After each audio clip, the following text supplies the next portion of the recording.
नमस्कार दोस्तों, मैं प्रशांत कौशिक संवाद इंडिया के मंच पर आप सभी का हार्दिक स्वागत करता हूं, हार्दिक अभिनंदन करता हूं, हार्दिक अभिवादन करता हूं। संवाद इंडिया के मंच पर हम विभिन्न विषयों पर चर्चा आपके सामने लेकर आते रहते हैं और आज भी उसी कड़ी में गंभीर चर्चा हम आपके सामने लेकर आए हैं। और इस चर्चा की शुरुआत से पहले हमारा आप सभी से आग्रह है कि अगर आपने संवाद इंडिया चैनल अभी तक सब्सक्राइब नहीं किया है तो कृपया उसे सब्सक्राइब कर दें, साथ ही बेल आइकन जोड़ दबाएं जैसे संवाद इंडिया के अपडेट आपको समय से मिलते रहें। आज की चर्चा है हमारी कांग्रेस पार्टी को लेकर कि जिस तरह से ईडी और महंगाई के मुद्दों पर कांग्रेस लगातार प्रदर्शन कर रही है, लगातार सड़कों पर आकर वह आक्रोश व्यक्त कर रही है, केंद्र सरकार की नीतियों के खिलाफ अपना प्रदर्शन कर रही है। क्या वह कांग्रेस पार्टी को पुनः राजनीतिक परिदृश्य पर मुख्य भूमिका में ला सकता है? और इन प्रदर्शनों के द्वारा जिस तरह से कांग्रेस कार्यकर्ताओं में एक जोश देखा गया, जिस तरह से एक उत्साह देखा गया, क्या वह कांग्रेस के कैडर में वह जोश पैदा करने में सफल हो सकता है जो कि पूरे देश में बीजेपी की राजनीति के खिलाफ वह खड़ा हो सकता है? तो इस तरह के प्रश्नों को लेकर हमने एक चर्चा आयोजित की है और इस चर्चा में हमारे साथ बहुत ही वरिष्ठ पैनल हमारे साथ जुड़ा हुआ है। आज की इस चर्चा में हमारे साथ पुष्पेंद्र शर्मा जी हैं जो बहुत वरिष्ठ पत्रकार हैं और हिंदुस्तान समाचार पत्र के स्थानीय संपादक मेरठ में रहे हैं। उनका बहुत वर्षों का पत्रकारिता का अनुभव है। इसी के साथ निर्मल गुप्ता जी हमारे साथ हैं जो साहित्यकार के साथ पत्रकार भी हैं और इनका बहुत सालों का राजनीति को समझने का, देखने का अनुभव है। इसी कड़ी में मनविंदर भिंबर जी हमारे साथ हैं, वह भी वरिष्ठ पत्रकार हैं और अनेक वर्षों का पत्रकारिता में उनका अनुभव रहा है और उन्होंने बहुत नज़दीक से चुनाव को देखा है और उन्होंने बहुत नज़दीक से राजनीति को समझा भी और देखा भी और बहुत सारे चुनाव को उन्होंने कवर भी किया है। साथ में हमारे साथ हैं स्नेहवीर पुंडरीक जी, राजनीति विश्लेषक हैं और एसोसिएट प्रोफेसर हैं। छात्र जीवन से वह राजनीति को देखते हुए आए हैं, समझते हुए आए हैं और उनकी बड़ी पैनी निगाह राजनीति पर हमेशा लगी रहती है। तो ऐसे वरिष्ठ जनों के साथ आज हमने इस चर्चा को किया है और इस चर्चा के माध्यम से हमें जानना चाहते हैं कि कांग्रेस क्या इन प्रदर्शनों के द्वारा वास्तव में विपक्ष की भूमिका के लिए तैयार हो रही है या केवल कुछ समय के लिए यह आंदोलन हमें कांग्रेस के द्वारा दिखाई देंगे। आइए जानते हैं पुष्पेंद्र शर्मा जी से कि वह इस बारे में क्या सोचते हैं। और पुष्पेंद्र जी से मैं ये जानना चाहूंगा कि जो वर्तमान की राजनीति है, जिस तरह कांग्रेस सड़कों पर उतर रही है, क्या हमें कांग्रेस के अंदर संघर्ष का जज्बा पैदा करने में सहायक सिद्ध हो सकती है? जानते हैं पुष्पेंद्र शर्मा जी से। नमस्कार। जो आज का विषय मैं समझ सका हूँ कि ईडी और महंगाई के प्रदर्शन से क्या कांग्रेस को संजीवनी मिलेगी या कांग्रेस उससे कुछ जिंदा हो पाएगी, अपना जनाधार जुटा पाएगी, ये है। टॉपिक बहुत ही अच्छा है और इस पर मैं और आप नहीं, जो भी राजनीति से ताल्लुक़ रखते हैं, पत्रकारिता से ताल्लुक़ रखते हैं या वो देश को समझने की कोशिश करते रहते हैं, वो सभी इन सवालों से आज रूबरू है और इसका उत्तर बहुत आसान भी नहीं है देना। लेकिन जो मेरे विचार हैं, हो सकता है मैं सही हूँ और बाद में भाई स्नेहवीर, क्योंकि वो अपना सारी चीज़ों को जानते हैं, इस पर कंक्लूड करेंगे निर्मल जी और आप लोग। जो मुझे लग रहा है वो ये लग रहा है कि टाइमिंग जो है, जैसे बीजेपी टाइमिंग डालती है ईडी की रेट्स की, सबकी, तो उसके टाइमिंग बड़े अच्छे होते हैं और उससे मैसेज जाता है। पर कांग्रेस के साथ एक गलती हो गई जो मुझे लगता है। आप महंगाई के लिए आंदोलन तब कर रहे हैं जब सोनिया जी और राहुल जी से ईडी ने लंबी पूछताछ कर ली, हेराल्ड हाउस पे छापे पड़ने लगे, बाकी जगह वो कार्रवाइयाँ सील होने लगी। तो इससे क्या हुआ कि ये महंगाई का आंदोलन भी ऐसे लगने लगा कि वो महंगाई या भ्रष्टाचार के खिलाफ आंदोलन नहीं है, बल्कि वो ईडी ने जो भी कुछ किया है, ईडी की कार्रवाई के खिलाफ ये कांग्रेसी सड़क पर उतर रहे हैं, काले कपड़े पहन रहे हैं या जा रहे हैं। अब आप देखिए टाइमिंग की, जो मैंने शब्द कहे, अब टाइमिंग की आप बात देखिए। एक संयोग था कि वो 5 तारीख थी। 5 तारीख वही दिन था जिस दिन अयोध्या में मंदिर का शिलान्यास प्रधानमंत्री ने किया। अब अमित शाह ने ना तो महंगाई की बात करी, ना ईडी की बात करी, और उसने कहाँ डाइवर्ट किया कि साहब ये काले कपड़े पहन के उसका विरोध कर रहे हैं, मंदिर के शिलान्यास का। तो जो बीजेपी की रणनीति है और जो बीजेपी की 24 घंटे काम करने की आदत है, वो आदत कांग्रेस चाहे अनचाहे उसे डेवलप नहीं कर पाई।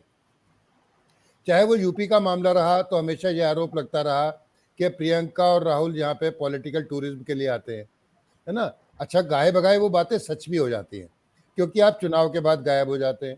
एक सीजन में आते हैं, फिर आप आते नहीं हैं। अब ये आंदोलन अगर महंगाई और भ्रष्टाचार के लिए होना था, तो भाई ईडी की कार्रवाई से पहले होता तो ये संदेश जाता कि कांग्रेस इसके लिए खड़ी हुई है। आप जनमानस में और मीडिया भी संयोग से आप कहिए तो वो उसी राह पर चल रहा है जिस राह पर बीजेपी या सरकार के रणनीतिकार चाहते हैं चले। उनको वो स्थान कभी नहीं मिला। आप देखिए कि इतना सब होने के बाद भी एक भी दिन किसी भी न्यूज़पेपर में वो लीड या बैनर पहले पेज पर नहीं बनी। तो ये सारी चीजें ये समझाती है कि आपका मैनेजमेंट कितना पुअर है। और सब वक्त जो था, क्योंकि ईडी की छापेमारी के बाद हुआ, तो हमदर्दी जुटने के बजाय कि भाई आपको हमदर्दी मिलती है, आप सिर्फ ईडी पे ही कंसंट्रेट करके रखते और उस समय ईडी की बातों को करते। जो जजमेंट होगा उसमें कौन गलत है कौन सही है ये मैं नहीं जानता, ना मैं कहना चाहता। लेकिन हाँ भाई, आप 5 लाख रुपए से एक कंपनी खड़ी करते हैं, 1 करोड़ रुपए एक शेल कंपनी से आता है। हो सकता है कि उसमें आपका तर्क यही तो है कि भाई हम प्रॉफिट नहीं ले रहे और उसमें से कभी भी कुछ ट्रांसफर नहीं होगा। लेकिन जहाँ तक सवाल ये है कि भाई पैसा आया, लेन देन हुआ नहीं हुआ, अब वो तो दिखाई दे रहा है। और ऐसे में बजाय ईडी के घेरने के आप ईडी की प्रताड़ना पे करते कि साहब इतने बड़े हैं, सोनिया गांधी बीमार थी, कोविड से उठकर आई थी, उसको 3 दिन की पूछताछ के लिए क्यों बुलाया, राहुल को 8 दिन क्यों रोका, आप गिरफ्तार कर लेते। अच्छा होता कि गिरफ्तारी होती और फिर आंदोलन करते। लेकिन इनकी जो टाइमिंग है ना कांग्रेस की, वो इतनी गलत हो गई कि बजाय महंगाई पे जो जिसे वाकई मुद्दा है और जो उठना चाहिए और विपक्ष के तौर पर उन्हें उठाना भी चाहिए, पर समय कितना गलत है। तो मुझे नहीं लग रहा कि इससे बहुत लाभ मिलने वाला है। बाकी सारे वक्ता बैठे हैं, सारे पैनलिस्ट बैठे हैं, बताएंगे। मुझे नहीं लगता कि इससे बहुत ज्यादा लाभ कांग्रेस को मिलने जा रहा है। जैसा कि पुष्पेंद्र भाई साहब ने बताया कि किस तरह से जो टाइमिंग है कांग्रेस की आंदोलन करने की या आवाज उठाने की, वो की रणनीति यही गड़बड़ होती है कि वह समय के अनुसार निर्णय लेने में कहीं ना कहीं पीछे रह जाती है। तो इसी कड़ी में मैं निर्मल जी के पास जाता हूँ और निर्मल जी से पूछता हूँ कि जो वर्तमान में जो भूमिका है कांग्रेस की राष्ट्रीय राजनीति के अंदर, और जिस तरह से ये आंदोलन पिछले दिनों से हमने कुछ देखा कि ज्यादा सक्रिय रूप से कांग्रेस सड़कों पर दिखाई देती है, और पिछले लगभग 8 साल से जो सत्ता से बाहर है वो, तो ऐसे में जो 8 साल की जो भरपाई वो इन आंदोलन से कर पाएगी या नहीं कर पाएगी? देखिए, कांग्रेस पक्की तरह से एक बड़ी पार्टी है, बहुत पुरानी पार्टी है, ओल्ड एंड ग्रैंड पार्टी जिसे कहते हैं वो है, और पैन इंडिया पार्टी है, यानी कि पूरे हिंदुस्तान में उसकी शाखाएं कहीं ना कहीं उसके कार्यकर्ता हैं। उसका नाम लेवा है एक तरह से समझ लीजिए। बाकी तो हमारा क्षेत्रीय दल है, कांग्रेस है, पर यहाँ इसकी कांग्रेस की लीडरशिप में प्रॉब्लम है। लीडरशिप में क्या प्रॉब्लम है? उस दिन जब ये लोग धरना देने चले तो सलमान खुर्शीद ये कहते पाए गए कि मैं अपने नेता को बचाने आया हूं और नेता मुझे बचाता है। ये आप महंगाई या बेरोजगारी के खिलाफ आंदोलन कर रहे हैं या बचने और बचाने के लिए कार्यक्रम कर रहे हैं? ये एक तरह से फिलहाल आज राज्य में कांग्रेस एक प्राइवेट लिमिटेड कंपनी है। तो वहां पर क्या हो रहा है कि काले कपड़े पहन लिए। पहली बात तो मेरी ये समझ में नहीं आता है कि ये कौन सा रणनीतिकार है जो इनको इस तरह की सलाह देते हैं। देखिए, प्रतीकात्मक चीजों को करोगे इस तरह से तो कब इन लोगों से, बीजेपी वालों से तुम इस जिंदगी में कभी नहीं जीत पाओगे, क्योंकि वो 24 घंटे और 7 दिन काम करने वाले लोग हैं और वो तुम्हारी हर चीज को एंटिसिपेट करके चलते हैं कि तुम अब करने को क्या वाले हो। यहाँ क्या प्रॉब्लम है कांग्रेस में?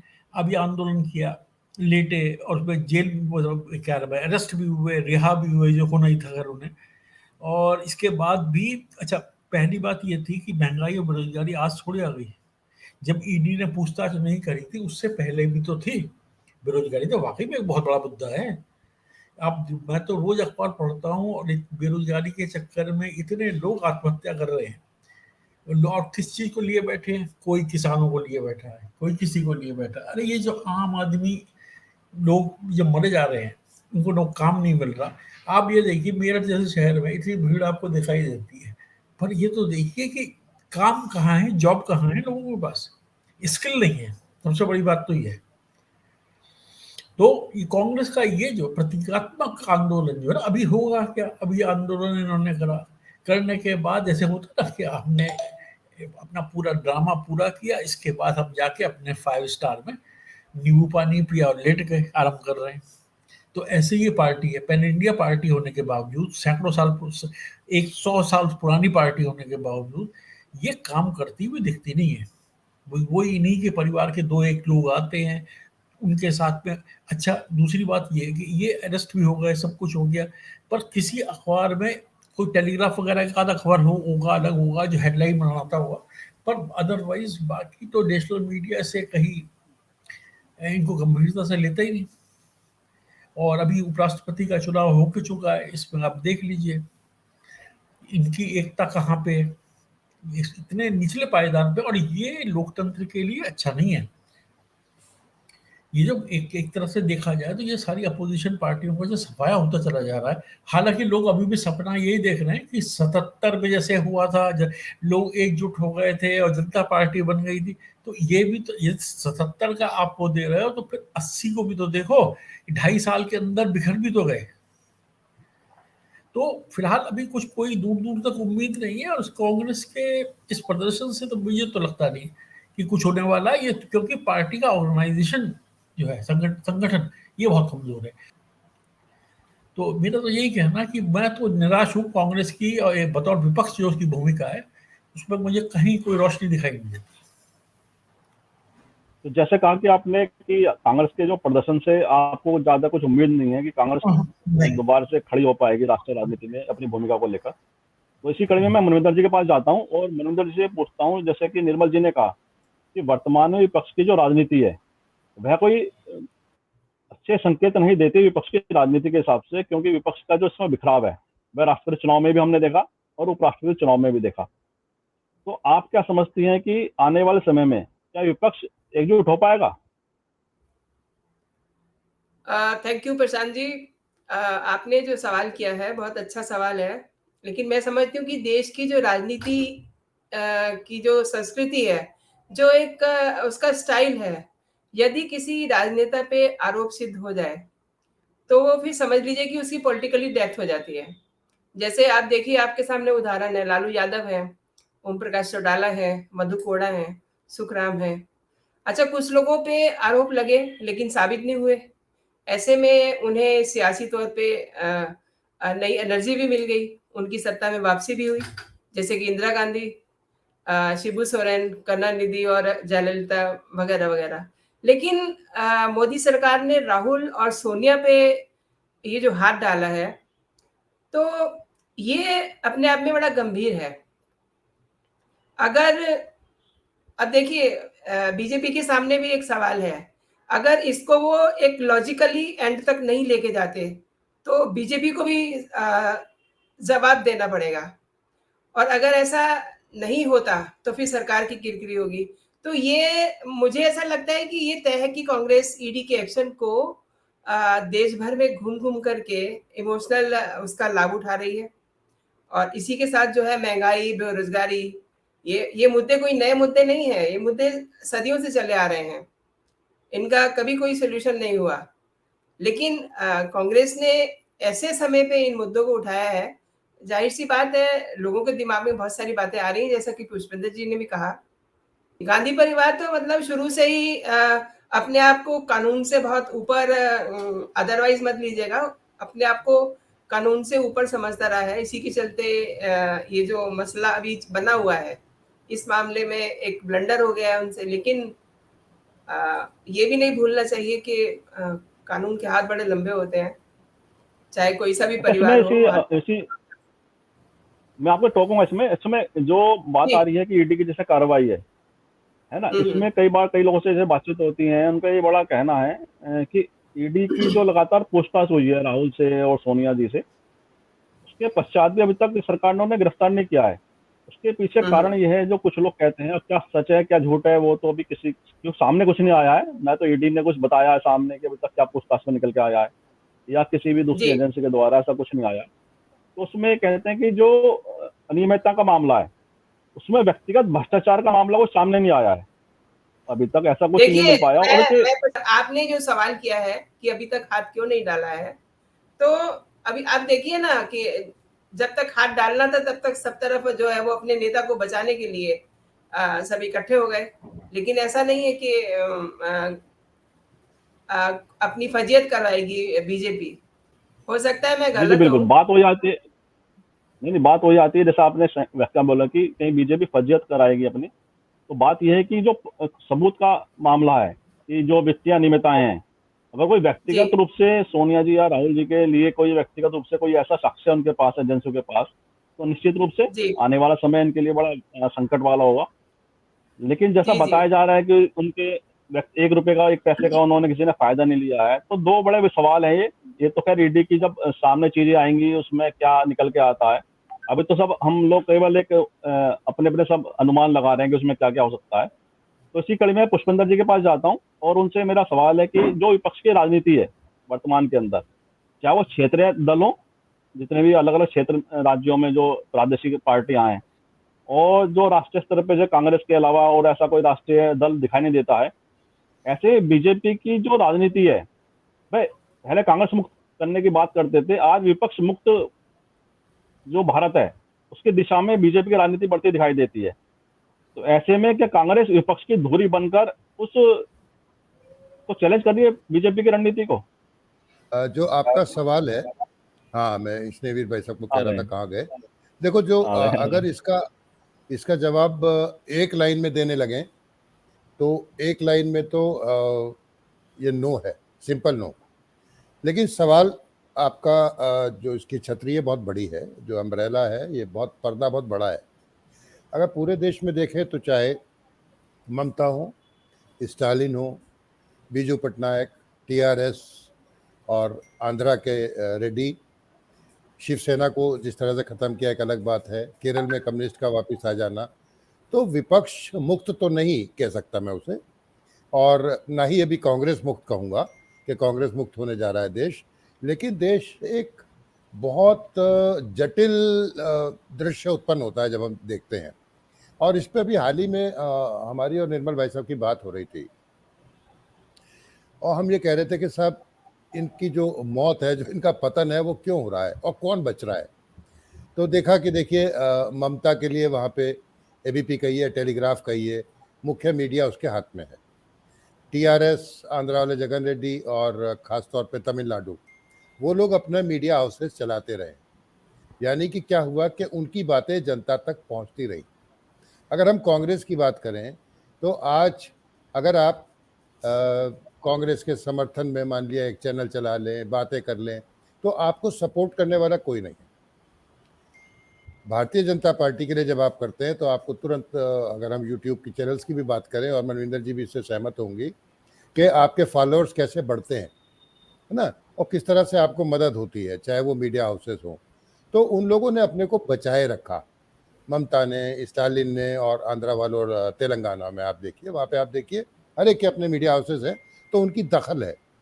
अब सवाल ये है कि क्या सिर्फ मीडिया या वैकल्पिक मीडिया की जिम्मेदारी है कि वो विपक्ष को चलाए? उसकी जिम्मेदारी तो नहीं है, उन्हें तो अपना काम करना है, करते रहेंगे। अब विपक्ष, अगर हम वहाँ की बात छोड़ दें दक्षिण की, तो अखिलेश बाबू एसी कमरे में बैठे रहेंगे। अरे भाई, जब आपने 2012 में सरकार बनाई थी तो उससे पहले हजारों किलोमीटर साइकिल चलाई थी, है ना, वो जज्बा कहाँ गया?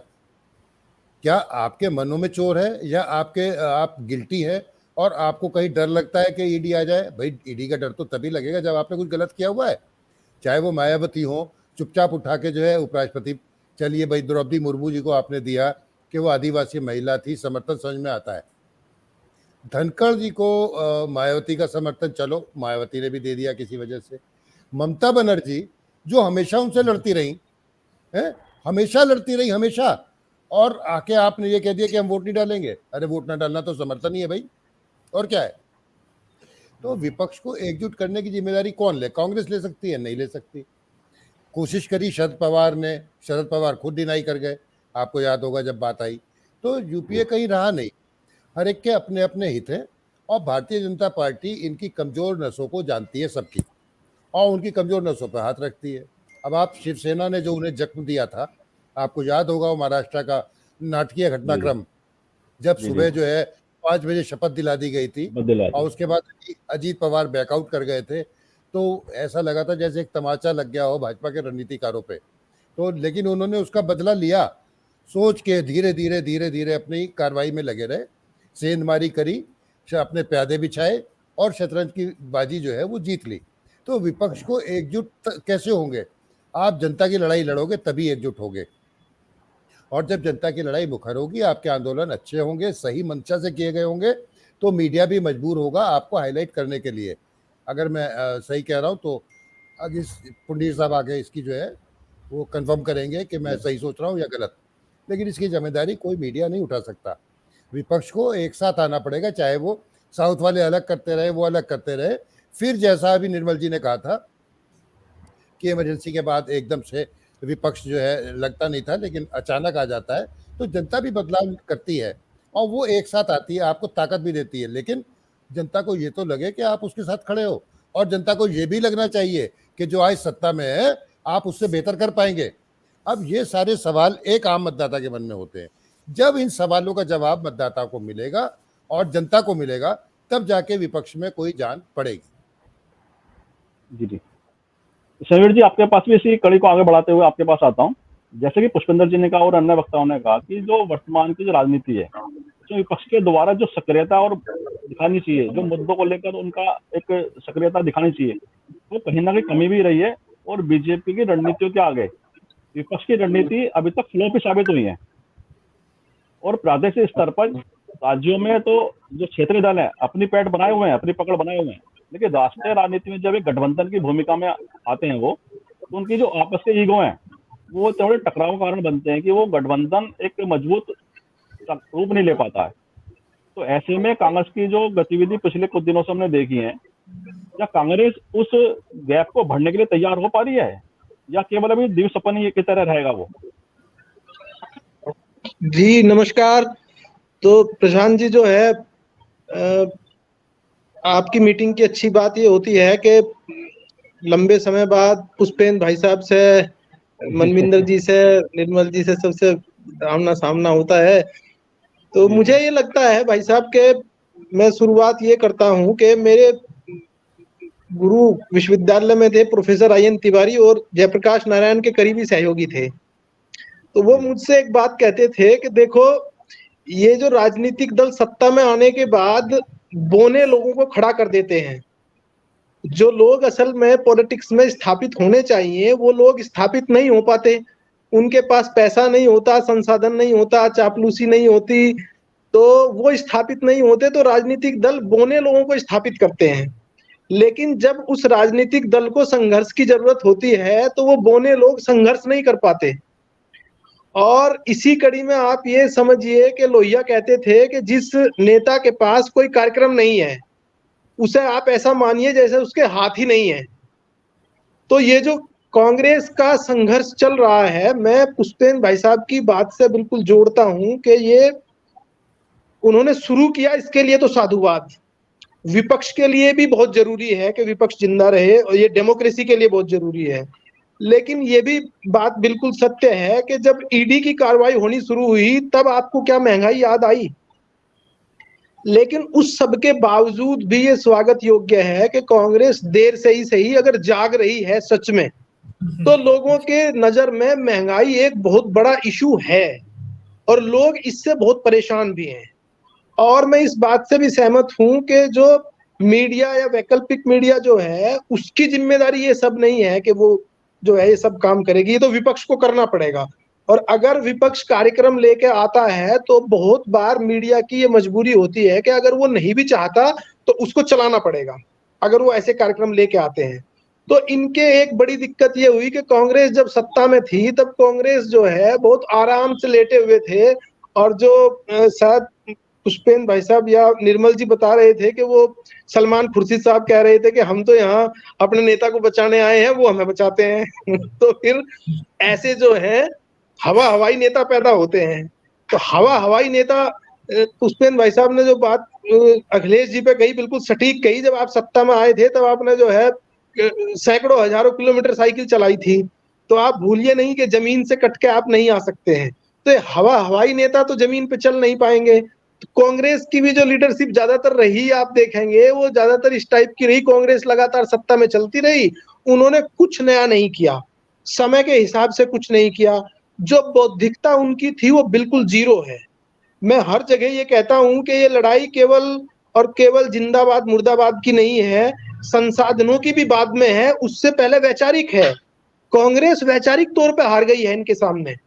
जबकि आप देखिए कि इस देश के, अगर बिल्कुल मैं तो राजनीति के छात्र के तौर पे बात करूं तो किसी राजनीतिक दल का कोई मसला इसमें नहीं है, लेकिन आप मानिए कि जितनी सारी चीजें विनिवेश के नाम पे बेची जा रही हैं, वो खड़ी किसने की? कांग्रेसियों ने खड़ी की। और कांग्रेस आज तक लोगों को ये बता नहीं पाई कि जो चीजें ये लोग बेच रहे हैं वो हमने बनाई थी। और सरकारी जो क्षेत्र था वो लोगों के लिए था, जो निजी क्षेत्र है वो किसी एक आदमी के फायदे के लिए होता है। अभी इसे लोग भुगतना शुरू कर रहे हैं। ये महंगाई तो उसका छोटा सा जो है मॉडल है ना, ये तो ऐसे ही बढ़ती जाएगी लगातार। तो मुझे लगता है कि कांग्रेस, हाँ, एक बात के लिए मैं बिल्कुल तारीफ करूंगा राहुल गांधी की कि वो इस देश के जैसे कैसे माने जाएं लेकिन मुख्य विपक्षी दल के बड़े नेता हैं। उसके बावजूद वो इस देश के दो उन बड़े पूंजीपतियों पे सीधा हमला कर रहे हैं जिनके लिए लगता है कि भाजपा की बैकग्राउंड में वो काम कर रहे हैं। अगर सीधी राजनीति पे हम बात करते हैं तो अगर आप संसद में सुनेंगे तो संजय सिंह बहुत बेहतरीन इस पे बात कर रहे हैं, या फिर राहुल गांधी बिल्कुल सटीक बोल रहे हैं। ये एक मुश्किल काम है राजनीतिक दलों के लिए, क्योंकि इस बात से हम लोग नहीं भाग सकते कि राजनीति अब जो है कार्यक्रम और मेहनत इस सब की बजाय कुछ चंद पूंजीपतियों के पीछे जाके खड़ी हो गई है। तो सारे के सारे कार्यक्रम ऐसे लागू किए जाएंगे जो इन पूंजीपतियों के पक्ष के होंगे। आज से 20 साल पहले हमें कुछ लोगों ने समझाया था कि साहब ये जो एजुकेशन सिस्टम है ये सारा का सारा एक दिन बिकना है। तो हमें लगा कि क्या मजाक कर रहे हैं, ऐसे कौन इसको खरीदेगा भाई। लेकिन अब इन्हीं 20 सालों में हमने देखा कि जो हमारे सरकारी विश्वविद्यालय हैं वो निजी विश्वविद्यालयों के सामने मक्खी जितनी औकात में आ गए हैं। तो आप फीस की देखिए बढ़ोतरी, जो हम सारे लोग जिस पीढ़ी के लोग हैं, हम लोग 5 पैसे 10 पैसे और 10 रुपए में पढ़े हुए लोग हैं। अब आप देखिए आपके घर की अर्थव्यवस्था का एक बड़ा हिस्सा अपने बच्चे को पढ़ाने के लिए जा रहा है, और हम लोगों ने उसे एक्सेप्ट कर लिया है। जिन लोगों को इन सब चीजों की जानकारी नहीं है उन्होंने उसे एक्सेप्ट कर लिया है कि ऐसा ही होता होगा, ऐसा ही होता नहीं रहा है। तो आप ये मानिए कि मुझे लगता है कि मैं तो फिर भी एक उम्मीद देखता हूं कि अगर कांग्रेस के कुछ भी नेता मजबूती से संघर्ष के लिए तैयार हो रहे हैं तो ये इस लोकतंत्र के लिए अच्छी बात है। हाँ, अभी ऐसा कोई नेता दिखाई नहीं दे रहा है जो मैं निर्मल जी की बात से जोड़ता हूं कि जो इस पूरे विपक्ष को एकजुट करता हुआ दिखाई दे, ऐसा कुछ नहीं लग रहा है। लेकिन मैं इसके साथ ये भी कह रहा हूं कि राजनीति संभावनाओं का खेल है, और उसमें किस पल क्या हो जाएगा ये कोई नहीं कह पाया, आगे भी नहीं कह पाएगा। तो इसलिए ये उम्मीद की जाए कि विपक्ष अगर अपनी लड़ाई ठीक से, जो पुष्पेंद्र भाई साहब ने बताया कि जमीन पे अगर जाओगे तो उनके मुद्दों से जुड़ोगे, मुद्दों से जुड़ोगे तो लोग जुड़ेंगे, लोग जुड़ेंगे तो आपके आपस में जुड़ने की संभावनाएं भी तभी जो है मौजूद रहेंगी। बहुत अच्छी तरह से विस्तृत विश्लेषण किया आपने सुनील जी। इसी कड़ी को मैं निर्मल जी के पास ले जाता हूँ। जैसे स्नेहवीर जी ने कहा कि मुद्दों की बात अगर करेंगे तो निश्चित रूप से जनता का कहीं ना कहीं जुड़ाव भी आपसे होगा। चाहे इसमें ईडी की एक पर्दे के पीछे ईडी की कहानी रही हो, जो महंगाई के ऊपर आंदोलन किया कांग्रेस ने, लेकिन ये जो महंगाई के ऊपर कम चर्चा का विषय तो बना। इससे तो हम शायद कांग्रेस की सफलता कहेंगे कि जो जिस तरह पूरे देश में उन्होंने महंगाई के ऊपर प्रदर्शन किया वो कम से कम एक चर्चा का विषय तो बना। चाहे मीडिया की हेडलाइंस में नहीं बन पाए वो, लेकिन एक आम चर्चा का विषय बना। और इसका असर मैं देखता हूँ कि जो गृह मंत्री का स्टेटमेंट इस प्रदर्शन के ऊपर आया, उन्होंने उसको राम मंदिर से जोड़ा। तो इसका मतलब कि महंगाई का मुद्दा भी कहीं ना कहीं परेशान कर रहा है, तो उसको डाइवर्ट करने के लिए उन्होंने राम मंदिर को भी लेके आए। तो ये तो तय है कि महंगाई का मुद्दा है देश में जो प्रभावित कर रहा है आम आदमी को। तो ऐसे में कांग्रेस का प्रदर्शन क्या उसको कहीं ना कहीं लोगों से जोड़ने में सहायक सिद्ध हो सकता है? ये निर्मल जी देखिए, ये संभावना है कि जोड़ने में सहायक सिद्ध हो सकता है, पर सवाल तो ये है कि ये कंसिस्टेंटली लगातार इस काम को करेंगे? कौन करेगा? इनके पास कहाँ कार्यकर्ता है? इनके पास देखिए, इनके पास 14 इनका अहंकार 2014 में मैं आपको ले जाता हूँ। इनका अहंकार मैं बताता हूँ जिसका कि मैं खुद गवाह रहा। 5 स्टार होटल में दिल्ली में एक इन्होंने, जो लोग इस पे सक्रिय थे कंप्यूटर पे ऑनलाइन, उनको उनकी मीटिंग बुलाई कि वो हमारे पक्ष में आप लिखिए, ब्लॉग वगैरह लिखिए, कुछ लिखिए। ठीक ठाक चली। 3 बजे कपिल सिब्बल आए। कपिल सिब्बल ने आते ही कहा अपने ओपनिंग सेंटेंस में आप कुछ भी लिखते रहिए, आप लोगों के लिखे को पूछता कौन है? ठीक है जी। तो हम यहाँ से गए, जो भी लोग गए थे, मेरठ, मैं तो नहीं गया था, मैं नौकरी में था उस समय, पर बाकी जो लोग गए थे, तो वो कोई इनके इनके गुलाब थे क्या, या इनके इनके वो तो तनख्वाह लेने गए थे? तनख्वाह लेने गए थे। तो ये अहंकार है, ये सत्ता का अहंकार है। जो, और सत्ता का अहंकार जो है। दूसरी बात, अभी जो स्नेहवीर जी कह रहे थे, देखिए ये मशीन लर्निंग और आर्टिफिशियल इंटेलिजेंस का टाइम है। इस समय कोई कुछ भी चीज अचानक नहीं होती, सारे आंकड़े मौजूद रहते हैं, सब चीज पहले से पता होती है। ये बादल इस स्पीड से चल रहा है, इसके अंदर ये इतना पानी है, ये यहाँ पर इतने बजे बज के इतने मिनट पे बरसेगा, ये सब पता होता है। ये कोई ज्योतिष शास्त्र नहीं है कि वैसे ही आप हवा में अंदाजे लगा रहे हैं। तो यही राजनीति का हाल है। राजनीति में सब चीजें देखते नहीं है आप। ये प्रशांत किशोर जो है एक स्ट्रेटेजी तय करते हैं। इसकी स्ट्रेटेजी जो क्या है, ये जो टेक्नोलॉजी का ही राजनीति में इस्तेमाल है, इसके अलावा कुछ नहीं। जो ये जो मैं बार बार ये कह रहा हूँ, ये जो सिंबॉलिक चीजें होती है ना, इनसे अब चीजें बहुत बदल गई हैं। ये हम लोग कहाँ चलते चलते 2022 में आ गए हैं। जो 1980 वाली राजनीति और उस समय की वो चीजें अब नहीं चलने वाली है, मेरा तो ये मानना है।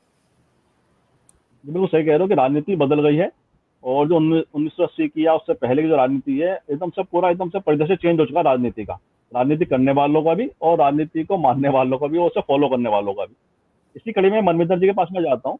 तो जैसे निर्मल जी ने कहा कि सब परिदृश्य पूरा बदल गया है, और वर्तमान में देश की जो राजनीतिक पार्टियां हैं, जैसे ममता बनर्जी का पुष्पेंद्र जी ने नाम लिया, ममता बनर्जी, अखिलेश यादव है, या नवीन पटनायक हो गए, बिहार में नीतीश कुमार हो गए, शिवसेना उद्धव ठाकरे के नेतृत्व वाली, और साउथ में चाहे अगर हम तमिलनाडु की बात करें, आंध्र प्रदेश की बात करें, तो सभी जो चेते छत्रप जो हैं, वो चाहे बीजेपी के साथ हैं और वर्तमान में या उसके खिलाफ हैं, लेकिन फ्रंट फुट पे आके उन छत्रप पे, जो छत्रप हैं वो उनकी राजनीतिक पार्टियां फ्रंट फुट पे आके बीजेपी के सामने खड़े होने को दिखाई देना नहीं चाहते हैं।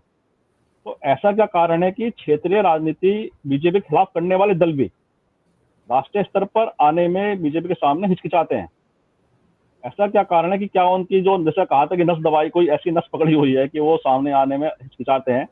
और ऐसे में कांग्रेस को हम देखते हैं, अगर राहुल गांधी एकमात्र ऐसे विपक्ष के नेता दिखाई देते हैं जो बीजेपी की नीतियों के खिलाफ लगातार खुलकर बोल रहे हैं। तो इन दोनों परिदृश्यों को आप किस तरह से देखती हैं?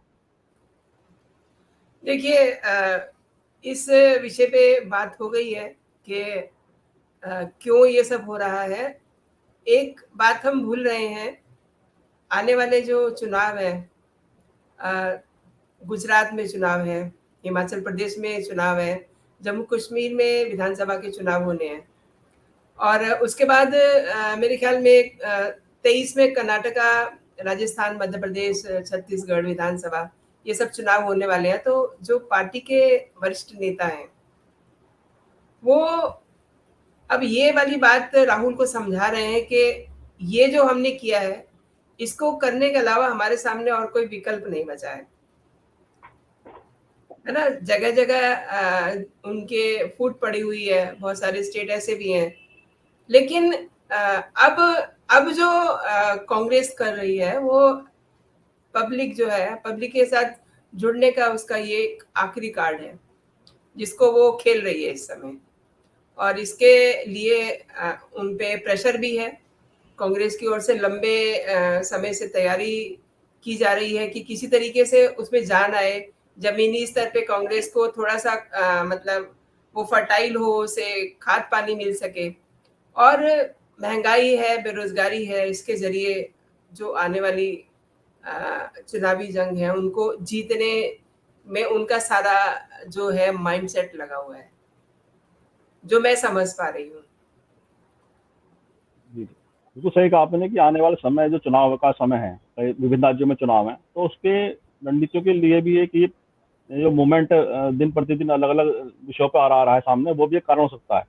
तो इसी में मैं पुष्पेंद्र जी के पास जाता हूँ कि साथ में जो पक्ष और विपक्ष की राजनीति है, उसके साथ ही कांग्रेस की अंदरूनी राजनीति की तरफ भी मैं पुष्पेंद्र जी के विचार लेना चाहता हूँ कि आने वाले समय में कांग्रेस के राष्ट्रीय अध्यक्ष का चुनाव होने जा रहा है, अगले महीने प्रस्तावित है। तो ऐसे में जो राहुल गांधी या गांधी परिवार के नेतृत्व के खिलाफ जो एक आवाज कांग्रेस पार्टी में अंदरूनी तौर पर उठती है, या जी23 के नाम से जिसको काफी प्रचार मिला बीच में, तो ऐसे में क्या है जो मूवमेंट है, जो प्रदर्शन हो रहे हैं, क्या राहुल गांधी को सर सम्मान्य नेता पार्टी के अंदर डेवलप कर रहे हैं? प्रशांत जी देखिए, बहुत चर्चा हुई, बहुत सी बातें और भी मेरे मन में विचार आ रहे हैं, पर जहाँ तक बात कांग्रेस के अंदरूनी चुनाव की है, अगर मैं तो खैर राजनीति का बहुत छोटा सा मतलब अभी ये समझ लीजिए जैसे प्रवेश लिया हो मैंने उसकी कक्षा में, लेकिन अगर जरा सी भी कोई सलाह ले तो भाई गांधी परिवार का अध्यक्ष क्यों बने? अरे आपको तो बनाना ही नहीं चाहिए, आपको तो आगे एक को मोहरा रखना चाहिए भाई। आप एक आगे बख्तरबंद जैकेट रखते हैं, नेता चलता है, आगे गाड़ी एस्कॉर्ट और सुरक्षा दल चलता है, अध्यक्ष खुद बनते हो तो हमला भी तो खुद ही पे होगा। अरे आगे दो को रखो, अपना बचाव रखो भाई। किसी को कोई एक आड़ तो रहती है कि भाई मैंने नहीं कहा, अधीर रंजन ने कहा। अगर आप ही अध्यक्ष रहेंगे, आप खुद बनेंगे, तो फिर आप कैसे कर पाएंगे? और फिर दूसरी बात, आपको हर एक को तुष्टि करनी होती है। आप खुद अध्यक्ष बन जाएंगे तो एक पद तो यही आपने भर लिया। अरे भैया आप अलग अलग लोगों को ऑर्गेनाइज करते हुए चलिए ना। अब वहाँ पे आप पंजाब में तो अमरिंदर सिंह को हटा के युवा को ला रहे हैं, सिद्धू को ले आए जिसने आपका कबाड़ा कर दिया। राजस्थान में आप अभी तक गहलोत को झेल रहे हैं, जबकि वहाँ पे सचिन पायलट एक उभरती प्रतिभा थी। आपने सिंधिया को खो दिया और बुड्ढे कमलनाथ के हाथ में कमान दे दी। भाई ये निर्णय तो प्रशांत जी आप, मनविंदर, मैं या स्नेहवीर जी थोड़ी लेंगे। ये तो अगर आप खुद अध्यक्ष ना होते, उनसे फैसला करवाते, कहते अच्छा भाई मैं देखूंगा यार, अब वो अध्यक्ष है, देखो इतना तो वो करेगा। फर्क समझ रहे हो बात का? एक आड़ मिलती है। मेरी सलाह में उन्हें नहीं बनना चाहिए। और दूसरी बात है, सबसे बड़ी बात जो आज की चर्चा में कही वो स्नेहवीर जी ने कही कि आप वैचारिक लड़ाई हार रहे हैं। आपके विचार का अगर कोई प्रतिपादन करता था या जहाँ से शुरू होता है तो उसे हम नेहरू जी के काल से मानते हैं। अब उसमें भाई बीजेपी या विपक्ष जैसा भी कहे, पर वो एक दूरदृष्टा थे और बहुत सी अच्छी चीज़ें करी हैं। अगर हम आज इस स्टेज पे पहुंचे, चाहे वो भाखड़ा नंगल की बात हो, IITs की बात हो, तो नेहरू के योगदान को भुलाया नहीं जा सकता। जो सार्वजनिक उपक्रम थे वो रोजगार का साधन थे, और जिस जिस शहर में वो लगे थे उन शहरों की इकॉनमी चेंज हो गई थी, वहाँ की अर्थव्यवस्था ही बदल गई थी। अब उनको अगर आप संभाल नहीं पा रहे और आप उसे बेच रहे हैं, तो भाई संभालने से पहले उन जितने अधिकारी उसको देख रहे हैं PSU को, उनको किसी को सजा दे दी क्या? आपने क्यों नहीं कहा कि इसे ठीक करा जाए और खुद सरकार चलाए? तो ये सारी चीजें हैं प्रसाद जी, जो वैचारिक लड़ाई लड़नी चाहिए, जो इन्हें कहना चाहिए, वो ये मंचों पे कह ही नहीं पाते। कश्मीर पे आपका क्या स्टैंड है, अग्निवीर पे आपका क्या स्टैंड है, GST पे आपका क्या स्टैंड है? कोई विवाद होता है किसी में, आप ये बताओ खुल के विचार लाते हैं क्या? ममता क्यों जीती? उसने खुल के विचार दिया और खुल के लड़ी, साथ में रही, जीत गई। ये सारी बातें हैं ना, जब तक ये इनके वैचारिक मंथन नहीं होंगे, एक दिशा नहीं मिलेगी, तब तक अध्यक्ष कोई भी रहे कुछ नहीं कर पाएगा। लेकिन सलाह मेरी यही है कि गांधी परिवार से अध्यक्ष नहीं होना चाहिए, किसी और को अध्यक्ष बनाए और खुद पर्दे के पीछे रहकर काम करें। और इसी कड़ी को आखिरी कुछ समय की बात है, तो कंक्लूड की तरफ चलते हैं। तो मनविंदर जी से मैं कंक्लूड की बात चाहूंगा कि जो आज की चर्चा रही कि कांग्रेस के विपक्ष की राजनीति का चेहरा बन पाएगी, या उसके लिए अभी उसे क्या चैलेंज उसके सामने है, मतलब क्या आप उसको क्या कहना चाहेंगे इस बारे में? देखिए बहुत सारी बातें हुई, जैसा कि स्नेहवीर जी ने भी कहा, पुष्पेंद्र सर ने भी कहा, देश की आज़ादी के बाद पहली बार कांग्रेस लगातार 8 साल से ज्यादा समय सत्ता से बाहर रही है। कांग्रेस एक मजबूत विपक्ष के तौर पे भी अपना एक फेस नहीं बना पाई। एक के बाद एक राज्यों में जो राज्य थे उसके हाथ से निकलते गए, वो केवल राजस्थान या छत्तीसगढ़ तक सिमट के रह गई है, जबकि झारखंड, तमिलनाडु को देखें तो वहां भी कुछ नहीं है। तो कहने का मतलब ये है कि बहुत मुश्किल दौर से कांग्रेस गुजर रही है। और जैसा कि पुष्पेंद्र जी ने भी कहा कि जो संगठन है उस पर भी ध्यान देना चाहिए, जो अंदर की एक उनकी लड़ाई है उस पर भी ध्यान देना चाहिए। बातें कांग्रेस के लिए बहुत सारी हैं, वही बात आ जाती है पुष्पेंद्र जी वाली कि हम लोग थोड़ा बताएंगे उन्हें, ये तो उन्हें खुद करना है ना। जी जी, सही कहा आपने कि खुद ही करना है, उन्हें खुद ही आगे बढ़ के अपने अंदर परिवर्तन करना पड़ेगा। और इसी कड़ी को और आखिर में मैं जाता हूँ स्वेन जी के पास, क्योंकि छात्र राजनीति से लेकर वो वर्तमान की राजनीति को बड़े गौर से और नजदीक से देखते हुए आए हैं। राजनीति में बेशक वो सक्रिय नहीं है, लेकिन राजनीति को बड़े अच्छे से समझते भी हैं, पढ़ते भी हैं। और इसी मैं पूछना चाहूंगा स्नेविल जी, जो वर्तमान की राजनीति में वह कांग्रेस की भूमिका, विपक्ष की भूमिका किस तरह से आंकते हैं? देखिए भाई साहब, कांग्रेस की भूमिका बहुत ज्यादा महत्वपूर्ण है। मुझे लगता है कि जो बीजेपी का ये नारा है, कांग्रेस मुक्त भारत, इस नारे को मैं बहुत ही घटिया मानता हूँ। डेमोक्रेसी में अगर आप विपक्ष मुक्त डेमोक्रेसी चाहते हैं, यानी आप किधर बढ़ना चाहते हैं, ये कोई भी बिल्कुल सामान्य बुद्धि का आदमी समझ सकता है।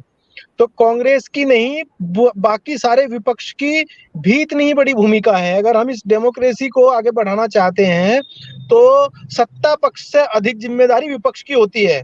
तो इसे भी हमें मानना पड़ेगा कि विपक्ष अपनी जिम्मेदारी बिल्कुल नहीं निभा पाया है, और कांग्रेस भी। इसीलिए हम कह रहे हैं कि एक उम्मीद मानी जाए कि अगर वो इसे बिल्कुल सही मन से महंगाई पे चर्चा कर रही है, प्रदर्शन कर रही है, संघर्ष कर रही है, तो अच्छी बात है, किया जाए। और उम्मीद इसी से की जा सकती है कि कुछ चीजें जगे, तो उसकी पूरी जबरदस्त जरूरत है, देश को जरूरत है।